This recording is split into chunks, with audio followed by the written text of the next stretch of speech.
கலைஞர் அப்படின்னு சொன்னா இன்னைக்கு இருக்கிற இளைஞர்கள் வரைக்கும் ஒரு இனம் புரியாத வெறுப்பு. இந்த வெறுப்பு இயல்பாவோ இல்ல அவங்களுக்கா சின்ன வயசுல இருந்து வருது அப்படிலாம் ஒன்றும் கிடையாது. இந்த வெறுப்பு திட்டமிட்டு பார்ப்பனியத்தை தூக்கி பிடிக்கிற நபர்களால காலங்காலமா விதிக்கப்பட்டிருக்கு.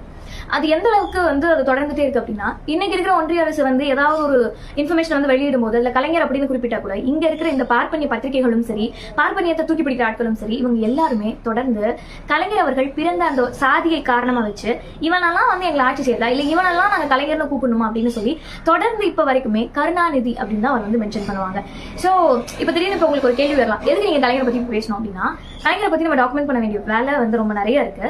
அதே சமயத்துல சமீபத்துல செந்தில்வேல் அவர்கள் கலைஞர் அவர்களை பற்றி சில விஷயங்கள் பேசியிருந்தாரு. அவர் பேசின அந்த தொனி ரொம்ப ரொம்ப தப்பு, அது விமர்சனத்துக்கு உட்படுத்தப்பட வேண்டியது. ஆனா அவர் சொல்ல வந்த விஷயம் இருக்குல்ல, கலைஞர் இதெல்லாம் பண்ணாரு அப்படின்னு சில விஷயங்கள் பேசியிருந்தாருல, அந்த விஷயங்கள் பேசப்படணும். கண்டிப்பா அது மகிழ்ச்சி கொண்டு போய் சேர்க்க வேண்டிய விஷயம் தான். அப்படின்னா கலைஞர் பண்ணிட்டாரு, சும்மா அவரை பத்தி பேசிட்டு இருக்கீங்க அப்படின்னா என்னவெல்லாம் செய்தார் கலைஞர் அப்படின்னு சொல்லிட்டு நான் அரசியல் கத்துக்கும் போது இந்த 10 ரூபாய் புத்தகத்துல சில விஷயங்களை தெரிஞ்சுக்கிட்டேன். உங்களுக்கு வாய்ப்பு இருந்தா தெரிஞ்சுக்கோங்க. ஆனா நான் அதுல ரொம்ப குறிப்பிட்டு எனக்கு தோண விஷயங்கள் மட்டும் நான் சொல்லிடுறேன்.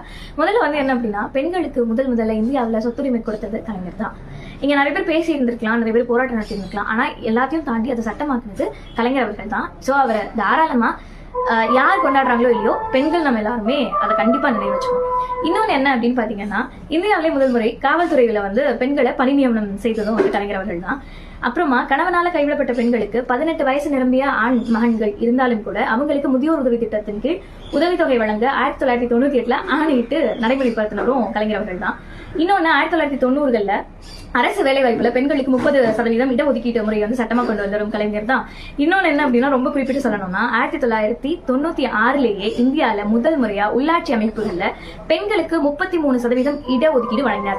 இன்னைக்கு சிலர்லாம் நம்ம கிட்ட கேட்டுட்டு இருக்காங்க, இந்த கட்சி பெண்களுக்கு வாய்ப்பு தரல அப்படின்னு. ஆனா அவங்களுக்கு எல்லாம் நம்ம திருப்பி சொல்லணும், 1996லேயே அதெல்லாம் பண்ணியாச்சுப்பா, உங்க புது கதையெல்லாம் அப்புறம் விட்டுங்க. பெண்களே நிர்வாகிக்கும் நியாய விலை கடைகளையும் கொண்டு வந்திருக்காரு. இன்னும் நிறைய விஷயம் இருக்கு, நான் தொடர்ந்து வாசிக்கல.